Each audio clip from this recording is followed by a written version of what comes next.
Hello বন্ধুরা, আবার একটা ধামাকাদার কালেকশন নিয়ে চলে এসেছি। বাচ্চাদের কালেকশন আছে, ছোট বাচ্চাদের খুবই সুন্দর কালেকশন, ধামাকাদার।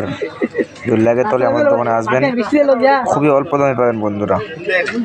কি সুন্দর আছে, গোলাপি কালারটা খুবই তাহলে নাকি গোলাপি কালারটা তাহলে খুবই সুন্দর কালার আছে এটা বন্ধুরা। যদি লাগে তাহলে আমাদের দোকানে আসবেন, খুবই অল্প দামে পাবেন, বেশি দাম একদমই হবে না। তিনটে হয়ে যাবে। দেখো খালি কি লুক আছে, দেখো তিনটা কালার হবে। আরো আছে অন্য অন্য ছোট বাচ্চাদের, এগুলো ছোট বাচ্চাদের হবে, খুবই অল্প দামে পাবেন। আসতে হবে কোথায়? আমাদের মহিপুর মোড় কাপড় ও জুতোর ভান্ডারে। একবার মহিপুর মোড় কাপড় ও জুতোর ভান্ডারে আসবেন, পাশে আমাদের দোকান আছে। এই প্রোফাইলে যদি নতুন তাহলে লাইক শেয়ার কমেন্ট করে দিবেন, আরো অন্য অন্য কালেকশন দেখতে পাবেন এই ভিডিও।